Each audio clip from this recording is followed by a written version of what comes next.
Ini dia, rangkuman singkat soal penyelidikan ulang kasus 2 guru di Luwu Utara. Jadi, ada 2 guru, Rasnal dan Abdu Muiz. Kasus mereka ini, jadi sorotan banget. Kenapa? Karena mereka dituduh pungli Rp20.000 doang. Padahal itu sumbangan sukarela.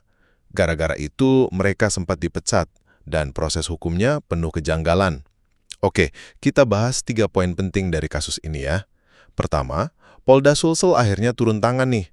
Mereka langsung bentuk tim gabungan, isinya dari Propam sama Wasidik atau pengawas penyidik. Tugasnya apa? Yaitu, buat periksa lagi gimana sih prosedur Polres Luwu Utara pas menetapkan mereka jadi tersangka dulu di tahun 2022. Jadi fokusnya itu buat nyari tahu ada pelanggaran prosedur atau etika nggak sih dari penyidiknya. Kapolda Sulsel juga udah janji kok penyelidikannya bakal transparan. Kedua, ini nih yang bikin heboh. Banyak banget kejanggalan di proses awalnya. Ini dibongkar langsung sama Guru Rasnal pas rapat di DPRD. Coba bayangin, dari 4 orang yang dilaporin, kok cuma mereka berdua yang jadi tersangka? Padahal ketua sama sekretaris komite yang pegang uangnya malah aman. Aneh kan? Terus polisi juga salah langkah. Mereka malah ngelibatin inspektorat kabupaten. Padahal guru ini kan pegawai provinsi. Jadi harusnya inspektorat provinsi dong yang turun. Terakhir, soal perjalanan hukumnya yang kayak roller coaster. Awalnya, di pengadilan tipikor, mereka divonis bebas. Hakim bilang ini cuma salah administrasi, bukan pidana. Tapi jaksa nggak nyerah, mereka kasasi ke Mahkamah Agung. Dan hasilnya, putusan bebasnya dibatalin. Mereka dinyatakan bersalah. Gara-gara putusan MA itu, mereka berdua sampai dipecat.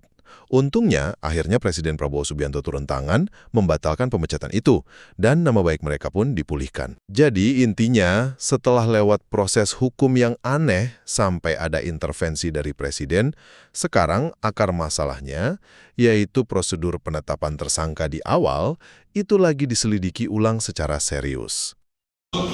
Karena ada berita viral yang terjadi, saya mengambil langkah, kami turunkan tim, baik itu dari Bitpropam Polri, Bitpropam Polda Sulsel, kemudian Wasidik, Direktorat Kriminal Khusus, untuk melihat lebih jauh tentang perkara ini. Kami juga dengan adanya kemarin putusan pemecatan ini adalah munculnya dari pemerintah daerah. Tentu saja kami selanjutnya akan berkoordinasi dengan pemerintah daerah berkaitan dengan putusan yang ditujukan kepada 2 orang guru tersebut. Kami akan melihat lagi selanjutnya hasilnya seperti apa, nanti lebih lanjut akan kami sampaikan pada rekan-rekan media.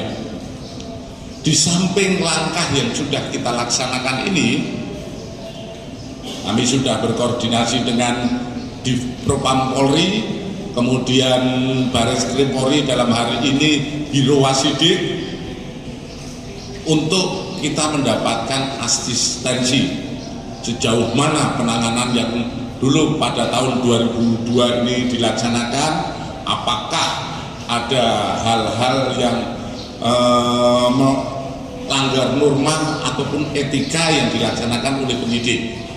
Pada prinsipnya kami akan terus transparan dalam proses penyidikan ataupun penyidikan yang dilaksanakan di Polda Sulawesi Selatan. Hasilnya setelah itu nanti kita dapatkan dari asistensi Biro Wasidik atau di Propam sudah dapat, kami juga akan langsung sampaikan kepada publik, yaitu melalui rekan-rekan media. Kami akan terus sampaikan, dan pada prinsipnya kami tetap memegang teguh dalam proses penyidikan yang ada. Kemudian kami juga tetap melihat asas-asas yang mungkin bisa melindungi masyarakat, di mana jangan sampai penegak hukum itu tajam ke bawah, tumpul ke atas. Ini yang tetap kita pegang teguh dalam proses-proses penyidikan guna mendukung apa yang menjadi kebijakan Bapak Presiden. Bapak Presiden memerintahkan kami dari aparat-aparat penegak hukum yang dilaksanakan penyidikan ataupun pemeriksaan jangan tajam ke bawah ataupun tumpul di atas. Ini tetap akan kami laksanakan proses-proses yang memang sesuai aturan perilaku dan mengikuti asas yang bisa diterima di masyarakat. Memang dalam upaya-upaya penegakan hukum tidak serta-merta hanya pemenuhan unsur, kita harus melihat pada situasi kondisi masyarakat, sejauh mana perkara itu terjadi, dan di kepolisian sendiri ada terobosan-terobosan terkait dengan upaya-upaya melalui penyelesaian melalui restorasi justice. Itu tetap kita kedepankan, namun juga kita juga melihat dari perbuatan, aspek perbuatan pidana. Download Tribun X sekarang, menghadirkan lokal menjadi Indonesia.